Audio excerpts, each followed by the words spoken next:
Hello students, দেখো আমরা আজকে নিউটনের যে গতিসূত্র নিয়ে আলোচনা করছি। তোমরা একটু রেসপন্স করবে মাঝে সাঝে, এখন মিট করে থাকো। আমরা চলে আসছি আমাদের ক্লাসে, মূল ক্লাসে চলে আসছি। আমরা এতক্ষণ আলোচনা করছিলাম নিউটনের যে গতিসূত্র 1887 খ্রিস্টাব্দে স্যার আইজাক নিউটন তার প্রিন্সিপিয়া অফ ম্যাথমেটিকা বলে যে বই, সেখানে তিনি যে তিনটি সূত্র লিপিবদ্ধ করেছেন, সেই সূত্রগুলোকে নিউটনের গতিসূত্র বলা হয়।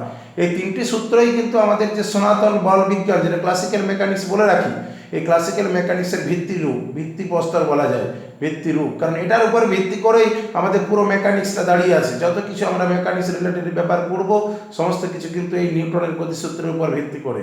ফলে গতিবিদ্যার যে বৈজ্ঞানিক ভিত্তির উপর প্রতিষ্ঠিত হচ্ছে পুরো গতিবিজ্ঞানটা, সেখানে নিউটনের অবদান কিন্তু আমাদেরকে স্বীকার করতেই হবে। কি বস্তু কখন চলবে বা কখন থেমে যাবে, কখন তার গতিবেগ বেড়ে যাবে, কখন তার গতিবেগ কমে যাবে, এই সমস্ত কিছু কথা কিন্তু নিউটনের সূত্রেই উনি বলে গেছেন, তার প্রথম, দ্বিতীয় এবং তৃতীয় সূত্র নিয়ে। কি তাহলে আমরা যেটা আলোচনা করছিলাম এখন নিউটনের যে প্রথম সূত্রটি, যেটি আমি লিখছি, দেখো এখন বোর্ডে যেটি রয়েছে আমাদের নিউটনের প্রথম সূত্র, সেই নিউটনের প্রথম সূত্রের কথা বলা হচ্ছে কি, যদি বাইরের থেকে বল প্রযুক্ত না হয় তাহলে কি হবে, বাইরে থেকে বল প্রয়োগ না করলে যা হবে সেটি হলো নিউটনের প্রথম সূত্রের রূপ। তো যদি বল প্রয়োগ না করা হয়, আমরা তো জানি যে স্থির বস্তু যেগুলো, সেগুলো তো চিরকাল স্থির থেকে যায়, আর যেগুলি গতিশীল বস্তু সে তো চিরকাল সমবেগে চলতে থাকবে। এটা নিউটন বলছেন কি, স্থির বস্তু চিরকাল স্থির থাকবে আর গতিশীল বস্তু চিরকাল সমবেগে সরলরেখা ধরে চলতে থাকবে। তো আমরা স্থির বস্তু স্থির থাকে এই ঘটনাটা আমরা প্রত্যক্ষ করি, আমরা দেখি যে হ্যাঁ একটা জিনিস স্থির থাকলে সে স্থিরই পড়ে থাকে। পাথর যদি পড়ে থাকে কোথাও মাটিতে, তো দেখবে সেগুলো পড়েই আছে, সে তো আর নিজে ছুটতে যাবে না নিজের থেকে, যতক্ষণ না বাইরে থেকে বল প্রয়োগ করা হয়। আর গতিশীল বস্তু, একটা গাড়ি যদি চলতে থাকে, একটা খেলনা গাড়িকে আমরা গতিশীল করে দিলাম, কিন্তু দেখা যায় যে সেই গতিশীলটা তো চিরকাল গতিশীল থাকে না। কি হয়, কিছুক্ষণ পরে দেখা যায় সেই গতিটা আস্তে আস্তে থেমে যায়। তো কেন থেমে যায়? আমরা চিরকাল তাহলে গতিশীল যে বলছি, চিরকাল গতিশীল থাকবে, তাহলে কি এই কথাটা ঠিক নয়? না, কথাটা ঠিকই, কিন্তু আমরা যেটা ধরছি না সেটা কি না, ওই বস্তুটির উপর যে বাইরের থেকে যে বিভিন্ন বাধা বল, ঠিক একদম বাধা বল, যে বাধা বলগুলো চলে আসছে, সেই বাধা বলগুলোকে আমরা ওখানে যদি নেগলেক্ট করে দিই, তাহলে তো আমাদের ভুল হয়ে যাবে। এই বাধা বল থাকার জন্যই কি হয় না, একটি গতিশীল বস্তু কিছুক্ষণ পরে চলতে চলতে একটি সময় থেমে যায়। যদি বাধা বল না থাকতো, যদি বাধা বল না থাকতো, তাহলে কি হতো, গতিশীল বস্তু চিরকাল সরলরেখা বরাবর চলতেই থাকতো, তাই তো? আমি একটি ছোট্ট এক্সপেরিমেন্ট তোমাদের সামনে দেখাবো, যে এক্সপেরিমেন্টের মাধ্যমে নিউটনের দ্বিতীয় সূত্রটাকে আমি বোঝাবার চেষ্টা করব, যেটিকে হ্যালো স্টুডেন্টস, হ্যালো, হ্যাঁ, আমি একটি ছোট্ট এক্সপেরিমেন্ট দেখাবো, যে এক্সপেরিমেন্টটাতে তোমরা স্থির বস্তু চিরকাল স্থির থাকে তো জানো, এটা আর কি দেখানোর আছে, এটা তো এক্সপেরিমেন্ট করে দেখানোর নেই।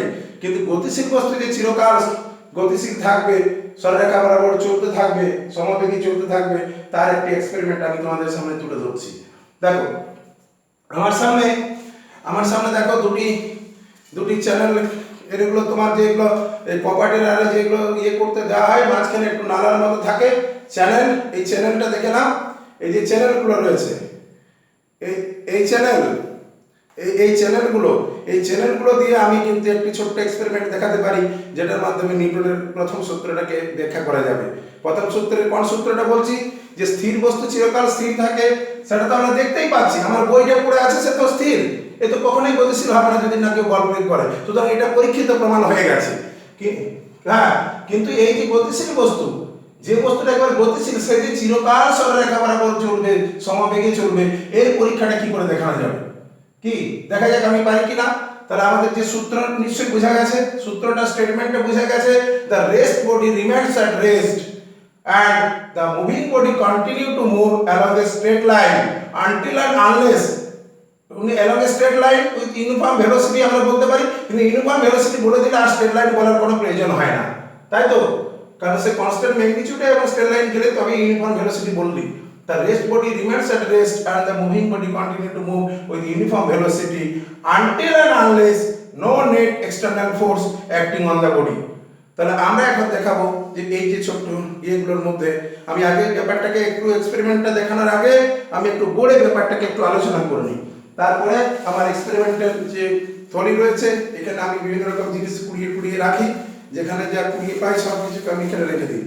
এই যে টর্চ, এখানে ফিউজ বাল্ব, হ্যাঁ এখানে এখানে একটা বিকি কি আছে যেন ওই কুক যেটাকে আমরা বলে থাকি, এগুলো সব ফেলে দেওয়া জিনিসগুলোকে আমি কুড়িয়ে কুড়িয়ে রেখেছি।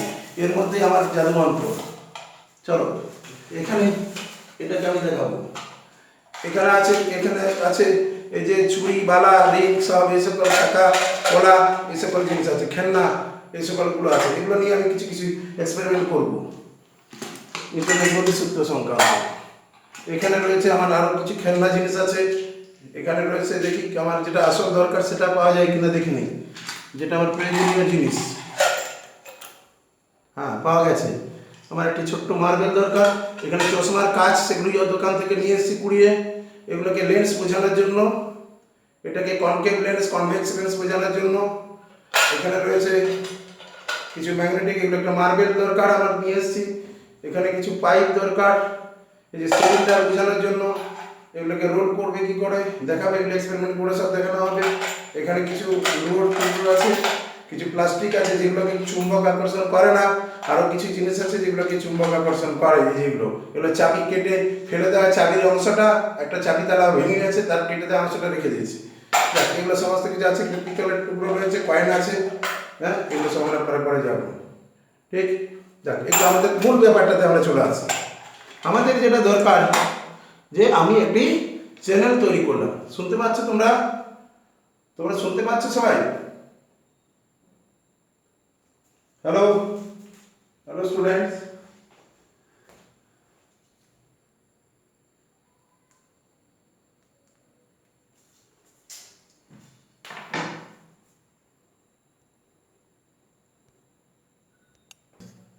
Hello students.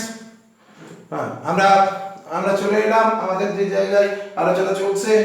আমরা যে জায়গাটায় আলোচনা করছিলাম যে স্থির বস্তু চিরকাল স্থির অবস্থায় থাকে এবং গতিশীল বস্তু চিরকাল সমবেগে সরলরেখায় চলে। তো আমরা তো স্থির বস্তু চিরকাল স্থির থাকে, এই তো আমার বইটা এখানে নামিয়ে রেখেছি, এ তো চিরকাল এখানে স্থিরই থাকবে, গতিশীল হবে না, এটা আমাদের পরীক্ষিত সত্য।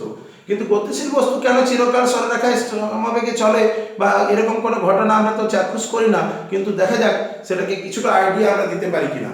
এখানে দেখো আমি যে দুটো চ্যানেল ফাইল নিয়েছি, চ্যানেল, এখানে চ্যানেল ফাইল বলছি, চ্যানেল নিয়েছি।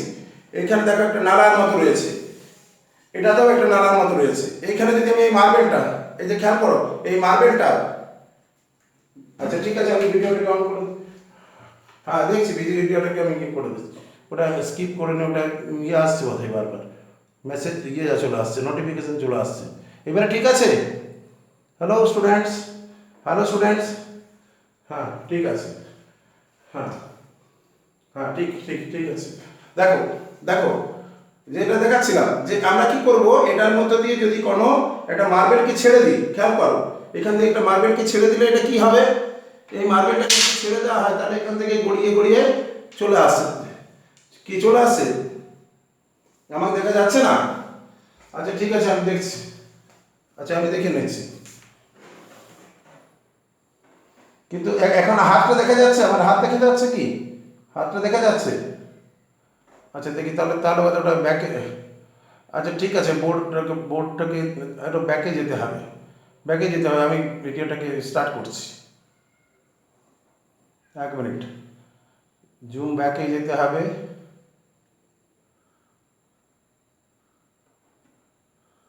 হ্যাঁ এবারে ঠিক হয়ে গেছে, দেখো এবারে ঠিক হচ্ছে। হ্যালো স্টুডেন্টস, হ্যাঁ ঠিক, হ্যাঁ যাই হোক আমরা কোনো কারণে হয়তো ওইটা প্রবলেম হচ্ছে, দেখে নিয়েছি। তাহলে আমরা যেটা দেখাচ্ছি, দেখো এখানে কি করলাম, আমরা একটা মার্বেলকে এই জায়গায় ছেড়ে দিচ্ছি, এই জায়গায় ছেড়ে দিচ্ছি, দেখো এই জায়গায় ছেড়ে দিলাম। তার কি হলো, এই মার্বেলটা দেখো এখান দিয়ে ছেড়ে দিলে এইখানে চলে এলো, কি হলো না? তার মানে কি, একে আমি এই জায়গায় আসার পরে তো গতিশীল হয়ে গেল। এই যে গতিশীল হয়ে গেল, এই চিরকাল সমবেগে সরলরেখায় চলবে কিনা তার কথা আমি বলছি। আমি কি করলাম দেখো, আর একটি চ্যানেল আমি নেব, এই দুটো চ্যানেলকে এইভাবে সেট করব। একটা চ্যানেলকে ইনক্লাইন প্লেন বানাবো, এরকম ভাবে করব, এরকম ভাবে করতে চাইছি। আর এখানে কেউ থাকলে ভালো হতো, এক্সপেরিমেন্টটা আমি তো একা করতে পারছি না, তবু আমি চেষ্টা করছি যতটা দেখানো যায়। আমি এধারে করলাম কি, চ্যানেলে এরকম ভাবে এটাকে সেট করে নিলাম, আর আর এইখান থেকে করলাম কি, এই জায়গাতে আমি মার্বেলটাকে এখানে ছেড়ে দিচ্ছি। এবারে খেয়াল করে দেখো কি ঘটে।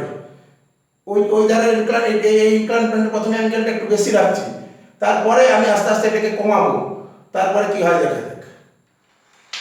এটা এখানে পড়ে গেল, কিন্তু এই চ্যানেল বরাবর যদি যেত তাহলে কি হতো, এটা দিয়ে উপর দিয়ে উঠতে থাকতো। এই যে যেটা এক্সপেরিমেন্ট আমি দেখাতে চাইছি, এক্সপেরিমেন্টটা তোমরা আর কেউ এলে আমার ভালো হতো হেল্প করতে তোমরা, যেহেতু হেল্প করার কেউ নেই। আমি এখন এক্সপেরিমেন্টটাকে আমি বোর্ডের মাধ্যমে, বোর্ডে ছবি এঁকে এটাকে বোঝাবার চেষ্টা করছি। একটু দেখো, বোর্ডে ছবি এঁকে আমি এটাকে বোঝাবার চেষ্টা করছি যেটা আমি দেখাতে চাইছি। এখানে খেয়াল করো যে তোমাদের যে কনসেপ্ট রয়েছে, তোমরা জানো যে স্থির বস্তু স্থির থাকে, এটা ঠিক আছে। যদি এরকম ভাবে একটা চ্যানেল বানানো যায়, এরকম একটা পাইপ, তোমরা যে স্ট্র, তোমরা যে ইয়ে খাও না, থামস আপ বা কোল্ড ড্রিঙ্কস খেতে গিয়ে দেখবে তোমাদের একটা ব্যান্ড স্ট্র দেয় না, যেটাকে ভ্যাক্সিনাল স্ট্র। এই যে এখানে দেখো, এই যে এটা দেখতে পাচ্ছো, এটাকে ব্যান্ড করা যায়, দেখতে পেয়েছো? দেখতে পেয়েছো এটা? হ্যাঁ, এটা দিয়ে খুব ভালো মজার এক্সপেরিমেন্টটা হবে। আমার এটাই দরকার ছিল, আমার এটা দরকার। আমি এটাকে ইচ্ছা করলে অ্যাঙ্গেল কমাতে পারি, বাড়াতে পারি, কমাতে পারি, এবং হরাইজন্টালও করে দেওয়া যাবে। এটা দেখো তোমরা, এই যে এটা। তো এটা কি করলাম, আমি এর মধ্যে কতগুলো ছোট ছোট সরষের দানা বা পোস্তর দানাকে ঢুকিয়ে দিলাম। তাহলে দেখবো কি হচ্ছে, কেমন ভাবে এরা যাচ্ছে। কি এবার এই অ্যাঙ্গেলটাকে আস্তে আস্তে আস্তে আস্তে কমাতে থাকবো, দেখবো কথা হয়। আর এরকম পরপর চ্যানেল অনেকগুলো লাগিয়ে দেবো, তাহলে কি ঘটনা ঘটবে দেখো। এখানে দেখো, এখানে করলাম কি, এই যে যেটা আমি দেখাতে চাইছি, এটাকে ভেবে নাও আমার এই জিনিসটা। এখানে একটু ব্যান্ড স্ট্র দিলাম, এই স্ট্রটা দিয়ে এরকম ভাবে এটাকে ব্যান্ড করে দিলাম, কি এরকম ভাবে এটাকে তৈরি করলাম। আর এইখান থেকে আমি কি করলাম, একটা ছোট্ট মার্বেলকে বা ছোট্ট বলকে বা যে বস্তু বা সোর্সের দানাকে এর মধ্যে ছেড়ে দিলাম। তো এটা যেখান থেকে আমি এক্সপেরিমেন্ট করছি, এটা তার হাইটটাকে আমি মোটামুটি একটা মনে মনে ধরে নিচ্ছি যে এই হাইটটা বোধহয় h, এটা h হাইট। সাপোজ যদি হাইটটা h হয়, তাহলে এইখান থেকে যখন আমরা এটাকে রেস্টের অবস্থা থেকে ছাড়ছি, তাহলে এইখানে যখন আসবে, h হাইট নেমে আসার পরে এই জায়গায় একটা ভেলোসিটি পাবে, সেই v সমান √2gh হবে, তাই না? v স্কয়ার সমান e square plus 2gh formula জানো কি, 0 প্লাস 2gh। তাহলে এখান থেকে v সমান √2gh। এই ভেলোসিটিটা পাওয়ার পরে কি হবে, তাহলে এখানে ইনিশিয়াল ভেলোসিটি 0, এখানে আসার পরে একটা ভেলোসিটি পেলো। এই ভেলোসিটি পেয়ে আবার সে উপরে উঠতে চাইবে। কতটা উপরে উঠবে, ম্যাক্সিমাম কতটা উঠবে না, যে হাইটে ছেড়েছিলাম, যে হাইট থেকে এই আবার এই হাইট অবধি যেতে চাইবে। সেই হাইট অবধি যেতে চাইবে কখন, যদি কোনো শক্তির অপচয় না ঘটে, যদি কোথাও কোনো বাধা, যদি কোনো বাধা না থাকে, যদি কোনো বাধা না থাকে তবেই তো সে যাবে, কি? কিন্তু যদি বাধা থাকে, আমরা যদি যাওয়ার সময় অমসৃণ তলে বাধা পাই, তো বাধা পেয়ে পরে দেখা যাবে একটু কম গেল, তো ঠিক আছে একটু কম যায় আমাদের বাস্তব ঘটনা। কিন্তু যদি মসৃণ একবার স্মুথ হতো, তাহলে কিন্তু এই সাইডে যাওয়ার কথা। তাহলে এই অ্যাঙ্গেলটা মনে করো, তোমার অ্যাঙ্গেলটা হলো θ1, তখন h1 হাইট গেল, কি h1 হাইট গেল, একটু কম হয়তো বাস্তবে গেল, কি যদি বাধা থাকে একটু কম যাবে, তাই তো? এবারে তুমি কি করলে, এই ব্যান্ড স্ট্রটাকে, এই অ্যাঙ্গেলটাকে কি করলে, এরকম বেশি ছিল, একটু কমিয়ে দিলে অ্যাঙ্গেলটা, একটু কমিয়ে দিলে, একটু কমিয়ে দিয়ে স্ট্রটাকে এরকম করে নিলে, লম্বাটা যত খুশি তোমার আছে একটু কমিয়ে নিলে। তাহলে এখন কি করবে, ও তো ওই হাইটে যেতে চাইবে, কি? তাহলে তখন এই এত দূর যাবে। তাহলে এইদিকে দেখো, লেন্থ আগে ছিল L1, এখন কত দূর গেল, L2, কি L2 গেল না? কিন্তু হাইট কিন্তু সেম, এই h1 আর h2 আর h সব হাইটগুলো কিন্তু সেম হবে আইডিয়াল কেসে। আচ্ছা, আরো তারপরে দেখো, তারপরে আরো মজার ব্যাপার। তাহলে θ2, এরপরে আরো অ্যাঙ্গেল কমালাম, আরো অ্যাঙ্গেলটা কমালাম, অ্যাঙ্গেলটা কমিয়ে করে প্রায় হরাইজন্টালের কাছাকাছি করে দিলাম, প্রায় হরাইজন্টালের কাছাকাছি।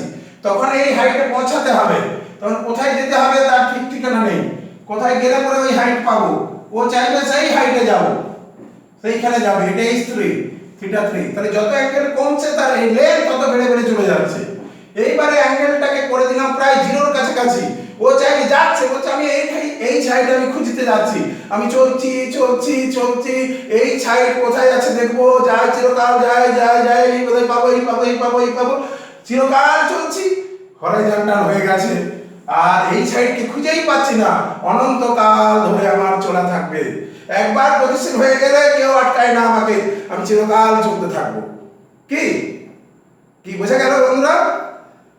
কি তাহলে যদি বাধা না থাকতো, তো, তাহলে বোঝা যাচ্ছে এই লেন্থ বাড়তে বাড়তে বাড়তে বাড়তে বাড়তে বাড়তে বাড়তে বাড়তে কোথায় যাবে সে, তার তার কোথায় উদ্দেশ্য কি, সে চায় কোথায় রিচ করতে, কোথায় পৌঁছাতে যায়, সে চায় কোথায় আমি এই উচ্চতা পাবো সেইখানে। কিন্তু ও চাচ্ছে, ও ভাবছে বোধহয় আর একটু গেলেই বোধহয় আমি পেয়ে যাবো, আরো যাচ্ছে ভাবছে আর একটু গেলেই পেয়ে যাবো, কিন্তু সে আর কোথাও সেটা পেল না, কারণ অ্যাঙ্গেলটা তার জিরোর কাছাকাছি হয়ে গেছে। তাহলে কি বোঝা গেল বন্ধু, কি বোঝা গেল? একটি বাচ্চা ছেলেকে হাতে নাতে এই ছোট্ট জিনিসটি দিলে সে এক্সপেরিমেন্ট করে বলে দিবে যে হ্যাঁ গতি এইখানে কি দিল, এইটার কাজ কি, একে গতিশীল করার জন্য এটা দরকার, এই পার্টটার আর কোনো কাজ নেই, এইটার অ্যাঙ্গেলটা বাড়াচ্ছি কমাচ্ছি, দেখাচ্ছি যে বাধা যত বেশি, বাধা পেলে কম যাবে, বাধা কমিয়ে দিলে আরো বেশি যাবে, আরো বাধা কমালে আরো বেশি যাবে, যখন বাধা থাকবেই না তখন কত দূর যাবে, কি অসীম দূরত্ব যায়, অনন্তকাল যাবে। কি বোঝা গেছে? এটি হচ্ছে নিউটনের প্রথম সূত্রের একবারই পরীক্ষিত প্রমাণ। কি বোঝা গেল? কি করবে বাড়িতে বাড়িতে বাড়িতে বাচ্চা বাচ্চা ছেলে যারা রয়েছে তাদেরকে এরকমের একটা স্ট্রক দিবে, এর সঙ্গে দরকার হলে আরো একটাকে কানেক্ট করবে, আরো লম্বা করবে, আরো লম্বা করবে, আর না হলে সব থেকে ভালো যেগুলো আমাদের ওই যে পাইপগুলো থাকে না, যেগুলো আমাদের ওই ইয়েরা মিস্ত্রিরা দেখবে ইলেকট্রিসিটির ইয়ে করে ওয়ারিং করার জন্য পাইপ নেয়, সেই পাইপগুলোতে নিবে, আর তোমরা 1 ইঞ্চির পাইপ নিবে, এই ছোট্ট মার্বেলটা যাতে গলে যায়, দিয়ে পরে খুব সুন্দর এক্সপেরিমেন্ট দেখবে, কত সুন্দর এক্সপেরিমেন্ট হবে, বাচ্চা ছেলেরা স্কুল ছেড়ে দিবে না, বাচ্চা ছেলেরা বিজ্ঞানের প্রতি মনস্কতা নিয়ে আবার তারা নতুনভাবে স্কুলে ভর্তি হবে, এই ধরনের খেলনা নিয়ে আসতে হবে, বিজ্ঞান থাকবে তাই সেই রকমের খেলনা নিয়ে আসতে হবে, যাতে ছেলেরা মজা পাবে এবং প্রথম সূত্রকে তারা হাতে নাতে পরীক্ষা করে দেখাতে পারবে, হ্যাঁ চিরকাল চলার কথা, কিন্তু সেই বলে দিবে যে দেখো আমি তেল ঢুকিয়ে দিলাম, মসৃণ করে দিলাম, দেখো আমার বেশি দূর গেল, আর একজন অমসৃণ খচখচে একটা জিনিস নিয়েছে, দেখো বাধা আছে বলে আমার কম গেল।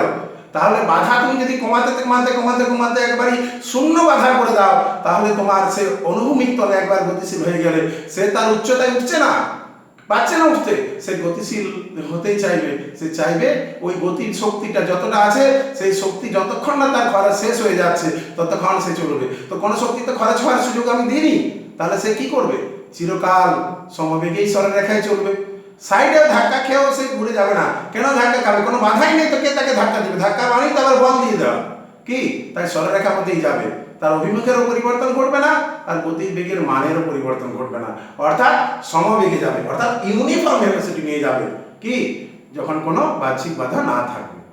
কি বোঝা গেল ব্যাপারটা, পরিষ্কার বুঝে গেছে? ব্যাস, এরপরে আমরা যে কথাটা আলোচনা করবো তাহলে সেটা কি, এইবারে দেখো, তাহলে নিউটনের প্রথম সূত্রটা নিয়ে আমরা বললাম, তার একটি ছোট্ট এক্সপেরিমেন্ট আমি দেখাবার চেষ্টা করলাম, এর পরবর্তী সময়ে আমরা আবার আসবো, দ্বিতীয় সূত্রের কথা আসবো। এই প্রথম সূত্র কি বলে? প্রথম সূত্র বলছে যে দুটি জিনিস দেয় আমাদেরকে, প্রথম সূত্র থেকে আমরা দুটি জিনিস জানতে পারি, একটি হলো কি জড়তা বা জাড্য কাকে বলে, ইনারশিয়া। ফার্স্ট ল থেকে আমরা দুটি জিনিস জানতে পারি, একটি হচ্ছে inertia, property of inertia. Inertia কাকে বলে, ইনারশিয়া কাকে বলে বা জাড্য কাকে বলে না, যে যেমন আছে সে তেমন থাকতে চায়। কি যদি ভালোবাসা দিয়ে লিখতে নাও পারো, আমি ছেলেদেরকে বলি তোমরা এক কাজ করো, পরীক্ষার খাতায় নিজের ভাষাটা একটু লিখে দাও, যে যে যেমন আছে সে তেমন থাকতে চায়, এটাই বস্তুর ধর্ম, এটাই জাড্য। যে স্থির আছে সে স্থির থাকতে চায়, আর যে গতিশীল আছে সে চিরকাল সরলরেখা পথেই গতিশীল থাকতে চায়। যে স্থির ইনিশিয়ালি যে জিরো সে ফাইনালি জিরো থাকবে, যার ইনিশিয়াল কিছু ভেলোসিটি থাকবে নট ইকুয়াল টু জিরো, তার ফাইনালটাও নট ইকুয়াল টু জিরো, এবং ইনিশিয়ালটা আর ফাইনালটা সমানও হবে। এটাই তো, তাহলে স্থির বস্তুর স্থির থাকার প্রবণতা বা গতিশীল বস্তুর গতিবেগ বজায় রাখার যে প্রবণতা, এটাকে আমরা কি বলে থাকি, এটাই জাড্য বা জড়তা বলি। কি তাহলে জাড্য বা জড়তা কি, what do we mean by the inertia? Inertia is the property of the body by virtue of which the body has tendency to hold its state of motion. Inertia is the property by virtue of which the body has tendency to keep its old state of motion or rest. স্থির বস্তু স্থির অবস্থায় থাকার প্রবণতা এবং গতিশীল বস্তু গতিবেগ বজায় রাখার প্রবণতা এবং গতির অভিমুখ বজায় রাখার প্রবণতা, এটাকে বলা হচ্ছে জাড্য। এই জাড্য বা ইনারশিয়া তাহলে নিউটনের প্রথম সূত্র থেকে আমরা দুটি জিনিস জানতে পারি। নিউটন আমাদেরকে দুটি জিনিসের মধ্য দিয়ে শিখিয়ে, হ্যাঁ বলো। হ্যাঁ ঠিক আছে আমি দেখে নেব। দেখো নিউটনের প্রথম সূত্র আমাদেরকে দুটি জিনিস জানতে দিয়েছে। এক নম্বর হচ্ছে ইনার্সিয়া বা জাড্য, বাংলায় কি বলে এটাকে? জাড্য বলা হয়, জাড্য বা জড়তা, তাই না? বাংলাটা তোমরা লিখে নেবে জাড্য বা জড়তা। আর একটি জিনিস আমাদেরকে দেয় যেটি হচ্ছে ডেফিনেশন অফ ফোর্স, কি বলের সংজ্ঞা দেয়, ডেফিনেশন অফ ফোর্স, বলের সংজ্ঞা। এখন কেউ বলবে স্যার জাড্যটা না হয় বুঝলাম যে স্থির বস্তু স্থির থাকে, গতিশীল বস্তু চিরকাল সমবেগে চলে, এটা তো প্রথম সূত্রেই বলছে, আর জাড্যটাতেও তাই বলছে। তাই এই প্রথম সূত্রটাকে কি সূত্র বলা হয়? জাড্যের সূত্র বা জড়তার সূত্র। এটা law of inertia, law of inertia, law of inertia. First law, Newton's first law is nothing but the law of inertia. জাড্য কত রকমের হয় না, ইনার্সিয়া বা জাড্য আবার তিন ভাগে ভাগ করি। বইয়ে কোন বইয়ে দু ভাগ বলে, আমি বলছি তিনটা। একটা হচ্ছে স্থিতি জাড্য বা inertia of rest, inertia of rest, inertia of rest, স্থিতি জাড্য। তোমরা লিখে নেবে স্থিতি জাড্য, ইনার্সিয়া বা জাড্য। জাড্য তিন প্রকার, ইনার্সিয়া অফ রেস্ট বা স্থিতি জাড্য, তারপরে হচ্ছে ইনার্সিয়া অফ মোশন, গতিজাড্য।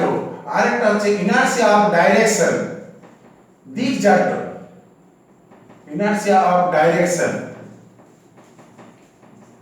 বা ডিরেকশন। স্থিতিজাড্য, গতিজাড্য এবং দিকজাড্য। অনেকে এই দুটোকে একসাথে গতিজাড্যই বলে থাকেন। কি স্থির বস্তু স্থির থাকার প্রবণতাকে স্থিতিজাড্য বলা হয়, আর গতিশীল বস্তুর গতিবেগ বজায় রাখার প্রবণতাকে বলা হয় গতিজাড্য। কি বোঝা গেছে? স্থির বস্তুর স্থির থাকার প্রবণতা এবং গতিশীল বস্তুর গতিবেগ বজায় রাখার যে প্রবণতা তাকেই আমরা জাড্য বলে থাকি। জাড্য দু রকমের বলে থাকে সাধারণত, স্থিতিজাড্য, গতিজাড্য। আবার অনেকেই গতিটাকে দু রকম ভাগে ভাগ করে। গতিবেগের মান বজায় রাখাটাকে বলে ইনার্সিয়া অফ মোশন, আর গতির অভিমুখ বজায় রাখাটাকে বলা হয় ইনার্সিয়া অফ ডাইরেকশন। আর একটি জিনিস জানা যায়, তাহলে স্থিতিজাড্য গতিজাড্য কাকে বলে তার উদাহরণ তোমরা দেবে। স্থিতিজাড্য স্থির বস্তু স্থির থাকার প্রবণতা, আর গতিশীল বস্তু গতিশীল অবস্থায় বজায় রাখার প্রবণতাকে বলি। আমরা তো 9 ক্লাস থেকে পড়ে আসছি যে স্থির বস্তু কি করে স্থির থাকতে চায়, গতিশীল বস্তু কেন গতিশীল হতে চায়, তার স্থিতিজাড্য গতিজাড্যের উদাহরণ তো পড়েই আসছি। তো আমি একটি ছোট্ট এক্সপেরিমেন্ট আবার একটি দেখাবো, যে এক্সপেরিমেন্টের মাধ্যমে তোমরা স্থিতিজাড্য এবং গতিজাড্যের ধারণা পাবে। দেখো আমার হাতে কয়েকজন মানুষের মূর্তি রয়েছে। তোমরা এগুলো দেখেছো, তোমরা নিশ্চয়ই খেলনা নিয়ে খেলো, তোমরা দেখো এগুলো দেখেছো নিশ্চয়ই। এই সকল মানুষগুলোকে খুব বেশি এগুলো পরিচিত মানুষ তোমাদের।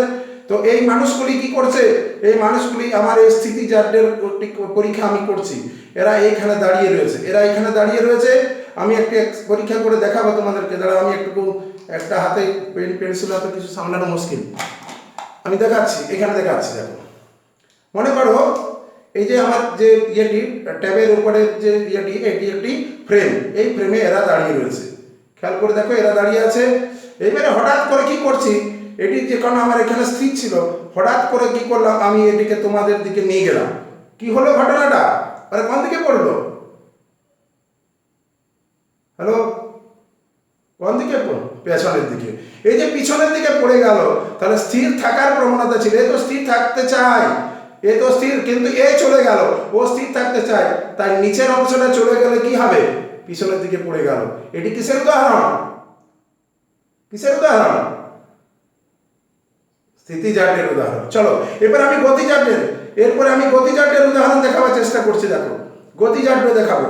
আমি এদেরকে আগে গতিশীল অবস্থায় নিয়ে আসি, দিয়ে পরে হঠাৎ করে যদি থামানো যায়, গাড়ির ব্রেক করা হয়, তাহলে কি হবে? এটা মনে করো প্যাসেঞ্জাররা বাসে দাঁড়িয়ে আছে, প্যাসেঞ্জারগুলি বাসে দাঁড়িয়ে আছে, এরা কিছু ধরে নেই, প্যাসেঞ্জারগুলি শুধু বাসে দাঁড়িয়ে আছে। এরা দুজন বন্ধু পরস্পরের সঙ্গে গল্প করছে এরকম ভাবে। একটু দাঁড়াও, আমি আগে সেট করে নিই, একটু দাঁড়িয়ে যাও। এরা দুজন বন্ধু পাশাপাশি দাঁড়িয়ে আছে, গল্প করছে একটি বাসে, চলন্ত বাসে এরকম যাচ্ছে। হঠাৎ এসে এখানে ড্রাইভার ধাক্কা হয়ে গেছে, ব্রেক করেছে। কি হলো? কোথায় পড়লো স্যার? কি সামনের দিকে। তাহলে চলন্ত গাড়িতে যেতে যেতে গাড়ি হঠাৎ ব্রেক, সামনে পড়ে যায়। এটাও কিসের উদাহরণ? এটি হলো গতিজাড্যের উদাহরণ। আচ্ছা, এরপরে আমি দেখাচ্ছি আর একটি জিনিস দেখাবো, যেটি হলো তোমার যে গতিজাড্যের উদাহরণ হলো দিকজাড্য। কি করে দেখাবো? এটা যেদিকে যেতে চাই এও সেদিকে যেতে চায়, কিন্তু গাড়ি যদি টার্ন নিয়ে এদিকে ঘুরে, ও বলবে না আমি ওদিকে ঘুরবো না, আমি ওই দিকেই চলে যাব। দেখা যাক, একটু দাঁড়িয়ে যাও, একটু দাঁড়িয়ে যাবে।